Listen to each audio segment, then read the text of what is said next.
대한민국 군대가 진화하고 있습니다. 그것도 전 세계의 최선두에서 변화를 주도하고 있습니다. 최근 KF-21 보람의 개발을 주도한 카이는 부산에서 개최된 드론쇼 코리아 2024를 통해 깜짝 놀랄만한 신형 무기 체계를 공개했습니다. 바로 차기 군단급 무인기 통칭 NCUAV의 블록2 모델이었습니다. 당초 NCUAV는 현재 우리 군에서 운용 중인 RQ-101 송골매를 대체하기 위해 개발 중이었는데요. RQ-101은 2022년 북한 무인기 도발 사건 당시 투입되어 군사분 개선 이북 5km 지점까지 정찰 작전을 수행하는 등 DMZ를 중심으로 정찰형 무인기로서 꾸준히 활용되어 왔습니다. 하지만 1990년대 개발, 2002년에 취역하여 벌써 20여 년 넘게 현장에서 운용되어 온 만큼 노후화 문제가 심각했습니다. 이에 우리 군은 NCUAV 블록1을 개발해 구형화된 RQ-101의 정찰 공백을 메우려 시도 중인 한편 동시에 개발 중인 NCUAV 블록2에서는 타격 능력을 비약적으로 향상시킬 계획인데요. 쉽게 말해 기존까지는 정찰에 한정되어 있던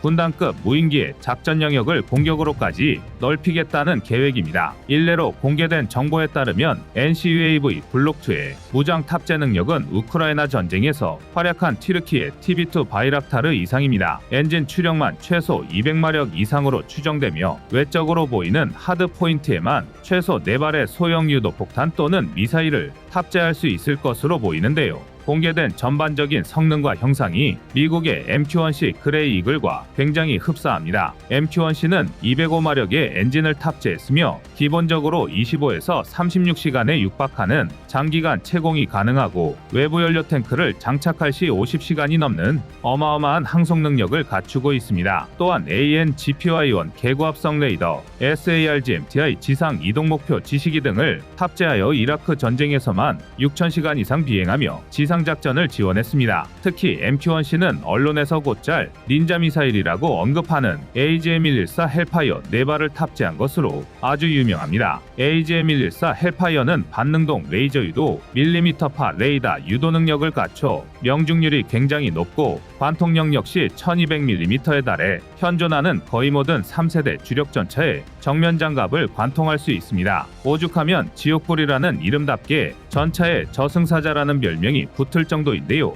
뿐만 아니라 대인살 상용으로 개량한 AGM-114 R9X의 경우 높은 명중률을 기반으로 비폭 발성 운동에너지 탄두와 6개의 칼날을 탑재했기 때문에 피해 범위를 획기적으로 줄여 조준점 반경 50cm로 제한했습니다. 심지어 AGM-114 R9X는 알카에다 간부가 탑승한 차량을 타격해 정확히 목표물만을 제거하는 경악스러운 전과를 올리기도 했습니다. 이 때문에 AGM-114 헬파이어가 닌자 미사일이라고 불리는 겁니다. 그리고 이런 미사일을 탑재한 무인기가 400km를 비행해 레이더에도 포착되지 않고 소리소문 없이 타깃의 가슴팍을 노리고 있다면 정말 상상만 해도 소름이 끼치는데요. 실제로 대한민국이 NCUAV 블록2를 통해 확보하고자 하는 타격 능력이 바로 이런 것입니다. 아니 오히려 이보다 한 수 위라고 할 수 있는데요. 지난 1월 양산 착수 소식을 알린 국산 공대지 미사일 천검은 관통력은 1000mm 수준이지만 이중 모드 탐색기를 적용해 주여간 가리지 않고 명중률과 정확성을 향상시켰습니다. 전문가들은 천검의 명중률이 헬파이어의 차세대 버전인 헬파이어2 이상일 것이라고 평가하는데요. 뿐만 아니라 80만 프레임 이상의 표정 영상 딥러닝이 가능한 AI 알고리즘을 탑재해 운용자 개입 없이도 표적을 자동으로 포착할 수 있습니다. 여기에 유선 데이터 링크를 활용한 비가시선 타격 능력과 발사 후 재지정 능력은 아예 공대지 대전차 미사일의 새로운 세대를 열었다고 평가받고 있습니다. 이를 NCUAV 블록2와 결합하면 일정 범위를 작전 영역으로 지정하고 특정 상황이 발생하면 스스로 대응 상태에 돌입, 사용자의 최종 결정을 기다리는 식의 운용도 가능해집니다. 국산 소형 무장 헬기 LAH가 NCUAV 블록2와 마찬가지로 총 4발의 천검을 탑재할 수 있다는 걸 생각하면 전통적인 헬기의 작전 영역을 송두리째 바꿔버리고 아예 새로운 차원의 작전을 수행하는 것도 가능할 텐데요. 그뿐만 아니라 현재 우리 군의 드론 사령부는 소위 자폭 드론으로 불리는 일회용 소모성 무인기만 공격 작전에 동원할 수 있는 상태입니다. 군사 관계자와 전문가들은 이런 방식의 무인기 운용을 1차원적 운용 방식이라고 평가하는데요. 자폭 드론이 주로 소형화에 치중되어 있다 보니 무장 탑재량과 사거리 제약이 크고 소모품이라는 한계가 뚜렷하기 때문입니다. 하지만 NCU NCUAV 블록2가 도입되면 얘기가 달라지는데요. NCUAV 블록2는 기존 유인 전투기와 마찬가지로 재출격이 가능하기 때문에 타격 임무 효율이 매우 높습니다. 또한 모듈을 교환하는 방식으로 다양한 영역에 대응할 수 있는데요. 예를 들어 카이는 NCUAV 블록2와 함께 전자전, 통신중계 등의 임무 모듈도 개발하고 있습니다. 현재 우리 육군의 전자전 수단이 차량형 지상이동 장비밖에 없다는 걸 감안하면 NCUAV 블록2로 육군의 전자전 범위를 공중으로까지 넓힐 수 있는 것입니다. 이건 정말 간과하기 힘든 내용인데요. 아시다시피 대한민국 육군의 주력은 기갑과 포병입니다. 이 중에서도 특히 K9 자주포를 중심으로 한 포병 전력은 아예 대화력전이라는 특수작전까지 준비하고 있을 정도인데요. 대한민국과 북한이 서로의 장거리 타격 수단을 섬멸하기 위한 진검승부라고 할 수 있습니다. 그런데 만약 대화력전에 NCUAV 블록2가 적용된다면 대한민국은 북한의 포진지를 손바닥 들여다보듯 탐지할 수 있는 데다 전자전 공격으로 적의 대포병 레이더를 무력화하거나 반대로 적의 전자전 공격을 방해해 아군의 위치를 지킬 수도 있습니다. 대한민국이 자랑하는 초정밀 포격으로 북한의 장사정포, 방사포를 섬멸하는 동안 거꾸로 북한은 허무하게 물자만 내다버리는 깜깜이 포격이나 날리는 꼴입니다. NCUAV 블록2 도입은 대한민국 육군의 임무 수행 능력을 비약적으로 끌어올릴 텐데요. 이제야 대한민국 군대가 빠르게 바뀌고 있다는 것이 실감이 납니다. 우크라이나 전쟁이 바꾼 현대전 양상은 무인 전력의 중요성을 더욱 강조하고 있습니다. 이제 세계적인 군사력 추세도 유인화에서 무인화로 무게추가 이동하고 있는데요. 하지만 아직은 부족합니다. 일례로 세계적인 무인화 추세와 반대로 일각에서는 여전히 무인 전력에 대해 믿업지 않아 하는 분들이 계십니다. 특히 중국의 물량 공세에 맞설 수 있는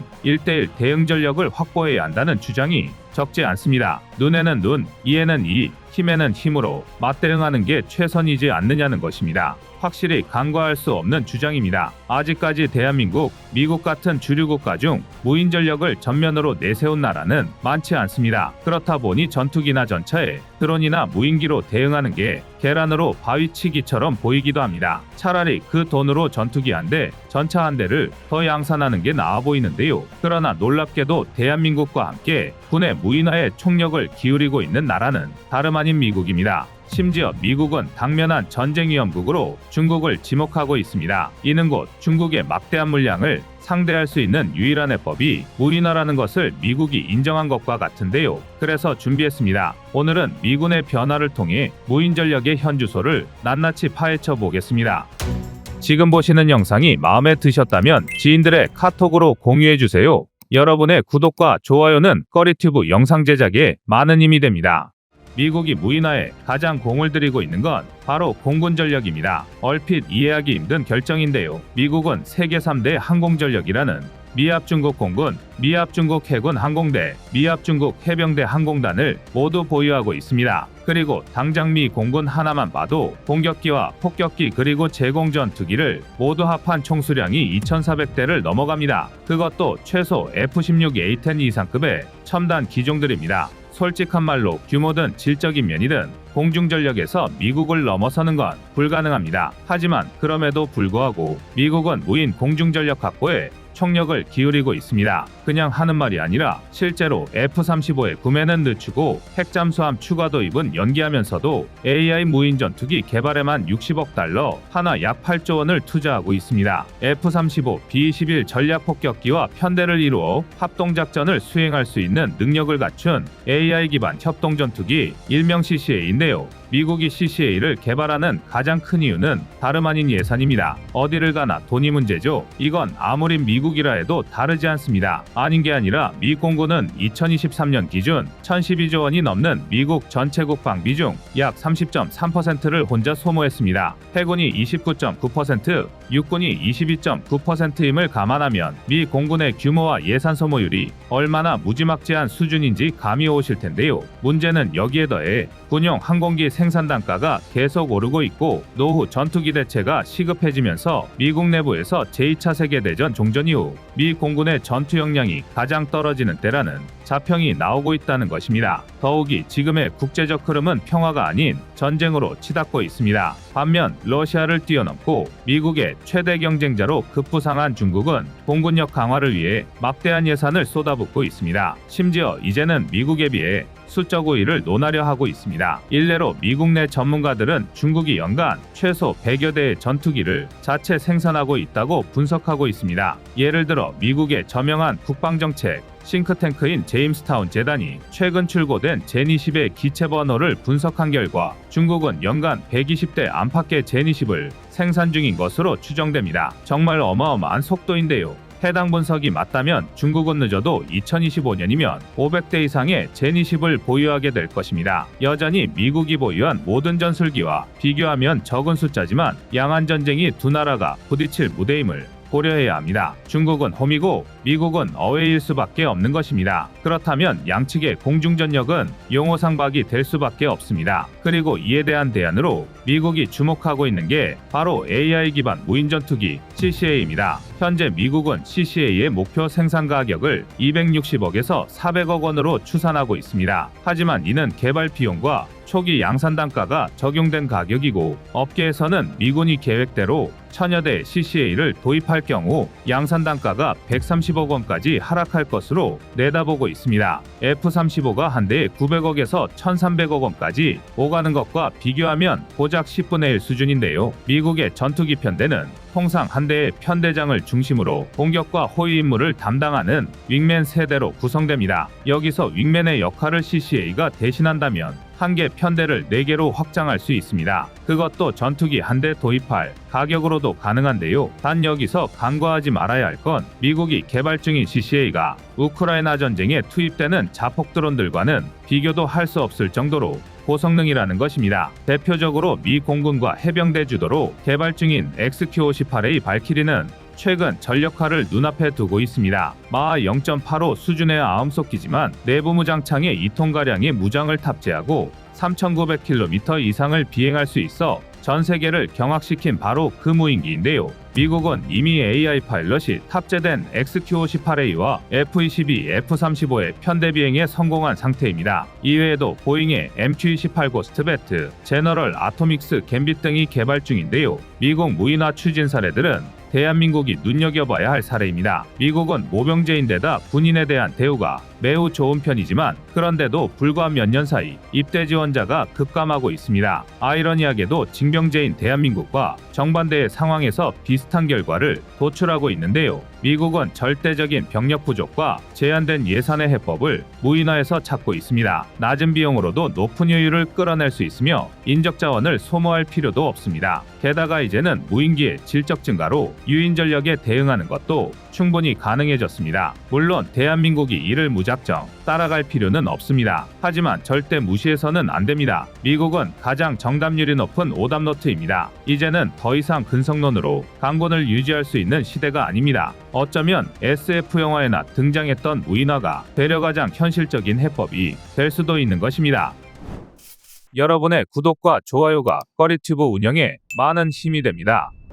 요즘 무인기의 발전 속도는 놀라움을 넘어 두려운 수준입니다. 일례로 호주의 방산업체가 우크라이나에 지원한 PPDS라는 이름의 자폭 드론은 동체가 골판지로 만들어져 있는데요. 우크라이나군은 이 PPDS 16대를 동원해 러시아 본토 쿠르스크 공항에 전투기 5대를 파괴했습니다. 한 대당 $670에서 $3,350 정도밖에 들지 않은 초가성비 공습이었습니다. 여기서 끝이 아닙니다. 미국은 AI가 조종하는 무인 전투기 XQ-58A 발키리의 시험 비행을 진행했습니다. 훈련에 참여한 인간 파일럿의 증언에 따르면 발키리는 거의 완벽한 자율 비행과 타격이 가능했고 동시에 인간의 인지 범위를 아득히 뛰어넘는 상황 판단과 기동을 선보였습니다. 인간의 역할은 그저 고고한 상공의 통제기에 앉아 공격 결정의 방아쇠를 당기는 것뿐이었습니다. 미국은 이 발키리를 중국과의 전면전에 투입할 예정인데요. 100단위, 1000단위의 무인 전투기가 남중국해의 모든 섬에 미사일을 쏟아붓는 것도 이제는 SF 영화가 아니라 곧 현실에서 벌어질 일이 되었습니다. 더 정확히 말씀드리면 이미 현실이 되었습니다. 이제 현대전은 무인기를 빼놓고 전략을 구성할 수 없는 수준이 되었습니다. 일례로 미국이 우크라이나에 지원한 최신형 배회탄 스위치블레이드 LMAMS만 봐도 보병의 전술 레벨을 얼마나 끌어올렸는지 단번에 알 수 있습니다. 2012년부터 미국군과 해병대를 중심으로 실전 배치된 스위치블레이드는 길이는 고작 43.5cm, 무게는 2.5kg에 불과한 기다란 원통형 자폭 드론인데요. 사진을 보시면 알 수 있으시겠지만 발사대까지 전부 포함해도 전체 크기가 기껏해야 성인 남성 팔뚝보다 조금 큰 크기입니다. 그러나 작은 크기와 달리 스위치블레이드의 최대 비행 반경, 다시 말해 사거리는 무려 10km에 육박하고 순항 속도만 시속 101km, 표적 공격 속도는 최대 시속 160km가 넘습니다. 또한 최대 비행 시간은 15분에 달하는데요. 이를 바꿔 말하면 보병이 고작 2.5kg에 불과한 사거리 10km짜리 초정밀 순항 미사일을 맨손으로 들고 다니는 것이나 마찬가지입니다. 심지어 대기갑용인 스위치블레이드 600 모델은 적의 중장갑 차량이나 벙커 등의 건물까지도 파괴할 수 있습니다. 3.5세대급 주력 전차의 경우 정면 장갑을 관통할 수는 없겠지만 40분 가까이 공중을 배회하며 전차 상부의 탑어택을 노린다면 충분히 파괴할 수 있습니다. 오히려 조준 시간이 필요 없다는 점에선 제블린 대전차 미사일보다 훨씬 뛰어난 대기갑 성능을 발휘할 수 있습니다. 특히 소규모 교전이나 비정규전에 최적화되어 다른 무기 체계와 같이 사용할 경우 보병의 전투력을 극대화할 수 있습니다. 이처럼 지금 당장 표면적으로는 우크라이나가 드론을 현대전에 적용한 가장 성공적인 사례처럼 알려졌지만 오히려 미국이야말로 상당히 오래전부터 드론을 실제 전장에 투입해왔습니다. 특히 테러와의 전쟁을 선포한 2001년 아프가니스탄에서부터 MQ-1 프레데터와 고고도 정찰 드론인 MQ-9 리퍼를 전술 단계에서 운용해왔는데요. 놀라운 건 이중 MQ-1 프레데터는 1995년부터 정찰용으로 실전에 투입을 시작했고 이후 2001년부터는 무장을 탑재한 무인 전투기로 활약하기 시작했다는 것입니다. 예를 들어 미국 군개량형인 MQ-1C 그레이 이글의 경우 공대지 무장으로 AGM-114 헬파이어 미사일을 4기 혹은 GBU-44 4기를 탑재하거나 FIM-92 스팅어를 공대공 무장으로 개량한 AIM-92를 8발이나 탑재할 수 있습니다. 이 단계에서부터는 전술기의 근접 항공 지원을 대체할 수 있는 단계가 되었는데요. MQ-1 프레데터의 업그레이드형인 MQ-9 리퍼에서는 충분히 단독 작전을 수행할 수 있는 레벨이 되었습니다. 우선 크기부터가 전장 10.9m, 전폭 19.8m, 전고 3.6m로 웬만한 소형 전술기에 버금갈 정도로 커졌는데요. 최대 이륙 중량은 4.7톤으로 넉넉하다고는 할 수 없지만 무인기라는 점을 생각하면 충분한 만큼 확장되었습니다. 또 최대 속도는 시속 482km, 순항 속도는 시속 280km에서 313km에 달하며 항속거리는 플랫폼에 따라 최소 1900km에서 최대만 1000km에 육박합니다. 하늘의 암살자라는 별명이 붙은 무장 탑재형 MQ-9A 모델을 기준으로 한다면 7개의 하드포인트에 AGM-114 헬파이어 공대지 미사일 14발을 탑재하거나 헬파이어 4발과 함께 GBU-12 페이브웨이트 레이저 유도 폭탄 2발이나 GBU-38 제이담을 탑재한 채로 14시간 이상을 채공할 수 있습니다. 실제로 2020년 이라크 바그다드 공항 한복판에서 이란 군사령관 가셈 솔레이마니를 암살하는 데 성공한 게 바로 이 MQ-9 리퍼였습니다. 그리고 이와 같은 미국의 무인기 전력은 그야말로 엄청난 센세이션을 일으켰는데요. 오죽하면 2010년대에 들어서면서부터는 테러리스트들조차 드론을 무기로 활용하기 시작했고 2020년 아르메니아 아제르바이잔 전쟁부터는 본격적인 드론 전쟁의 막이 올랐습니다. 사실 우크라이나 전쟁이 기념비적인 건 군사용 드론뿐만이 아니라 민수용 드론까지도 작전에 사용되기 시작했다는 점입니다. 이것만큼은 대한민국도 우크라이나를 보고 배워야 하는데요. 전쟁의 한복판에 놓인 우크라이나의 상황은 분명 참담하지만 이러한 유연한 전투 방식은 병사 개개인의 전투 범위가 극도로 넓어진 현대전에서 필수적입니다. 반면 우리 군은 솔직한 말로 사고의 유연함과는 거리가 먼 군대입니다. 아마 군필 시청자분이시라면 대부분 공감하실 텐데요. 사실 의무복무라는 점과 군의 규모를 생각하면 당연한 결과이기도 합니다. 그러나 적어도 무인기 전력에서만큼은 우리 군의 고지식함에 참 안타까운 원인이 있습니다. 놀랍게도 대한민국은 이미 중고도 정찰용 무인항공기인 MUAV의 연구를 2006년부터 시작해왔습니다. 이는 세계적으로도 상당히 빠른 축에 속했는데요. 이전에도 이미 RQ101 송골매를 자체 개발하여 2002년 실전 배치시켜 운용 중이었으나 활동 반경이 150km에서 200km에 불과해 부족한 점이 많았고, 이에 MQ-9 리퍼급의 새로운 무인기 개발에 뛰어든 것입니다. 공개된 정보에 따르면 MUAV는 전장 13m, 전폭 25m, 전고 3m에 상당한 크기이며 최대 이륙 중량은 MQ-9 리퍼보다 1톤가량 많은 5.7톤에 육박합니다. 최대 속도는 약 시속 360km, 항속거리는 500km급인데요. 월등하다고 할 수는 없지만 중심이 짧은 대한민국 특성상 한반도 전역을 감시할 수 있는 수준입니다. 게다가 24시간 운용을 목표로 하기 때문에 유사시에도 공백 없이 정찰 상황을 유지할 수 있다는 게 큰 장점인데요. 실제로 MUAV는 EO, IR 및 SAR 레이더를 탑재하고 있어 6에서 13km 상공에서도 110km 이상의 목표 지점을 풀 HD 고해상도의 영상으로 수집할 수 있습니다. 상세한 무장 탑재 내용은 공개되지 않았지만 규모를 생각하면 최근 양산에 돌입한 국산 공대지 미사일 청검도 충분히 탑재할 수 있습니다. 국내 기술로 LAH용으로 개발된 청검은 시험 영상을 통해 이미 헬파이어 이상의 화력을 입증했는데요. 사거리는 8km 내외로 약간 짧지만 주탄두의 평균 관통력은 자그마치 1000mm에 육박해서 현 세대 어떤 주력 전차의 전면 장갑조차 관통해버릴 수 있습니다.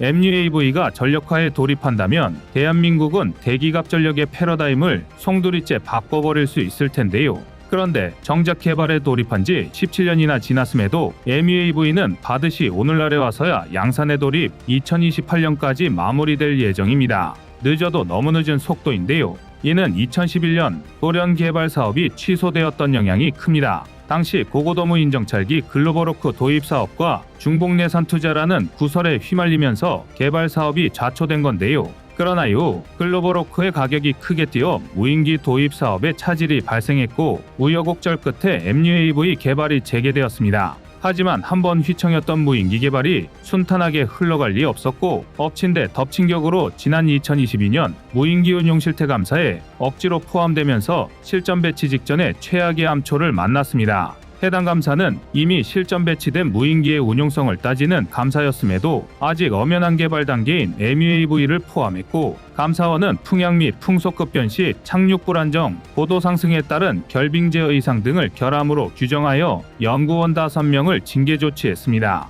쉽게 말해 아직 조리 중인 음식을 색깔이 마음에 안 든다며 쓰레기통에 처박고 요리사를 해고한 꼴인데요. 오죽하면 개발을 주관한 ADD에서 군이 요구한 ROC는 충족하는 데다 이미 해결책도 있다며 강력하게 이의를 제기했습니다. 그러나 결국 징계는 철회되지 않았는데요. 이로 인해 MUAV 개발에 참여 중이던 다수의 연구원이 연구소를 떠났고 인력 부족과 사기 저하로 개발 일정에 큰 차질이 빚어졌음은 두말할 것도 없습니다. 결국 잘못된 행정 처리 때문에 남들보다 10년이나 빨랐던 대한민국 국산 무인기 전력이 지금은 오히려 10년이나 뒤처진 상태가 되어버렸는데요. 그나마 최근 무인 전투기 개발에 불이 붙으며 대한민국도 빠른 속도로 성장하고 있습니다. 일례로 2023년 본격적인 개발에 돌입한 가오리 X2는 마하 0.8 이상의 속도로 10시간 이상 채공이 가능하며 미니 B2 폭격기로 불릴 정도로 대한민국의 폭격기 보유를 앞당기고 있습니다. 유사한 사례인 미국의 X-47B가 최대 이륙 중량만 20톤이 넘는다는 걸 생각하면 무리한 억측이 아닌데요. 심지어 대한민국은 지난 마덱스 2023에서 무인 전력 지휘 통제함의 2가지 개념을 공개한 바 있습니다. 해당 개념도에서 일종의 무인기 항공모함 형태로 등장한 배수량 5,000톤급의 통제함은 수직이 착륙형 드론 7대와 잠수정 10여 대, 헬기형 항공기 1대 등을 탑재할 수 있었는데요. 이를 활용하면 해상에서 폭격 드론을 운용하는 것도 가능할 것입니다. 그렇지만 앞선 사례에서도 증명되었듯 미래의 첨단 전력을 성공시키려면 그만한 제도가 뒷받침되어야 합니다. 물론 무기체계 개발에 있어 투명성은 빼놓을 수 없는 조건입니다. 고인물은 썩기 마련인데요. 그러나 적어도 캐캐묵은 고정관념이 대한민국의 도전의지를 짓밟는 일만큼은 없어야겠습니다. 이상 꺼리튜브였습니다.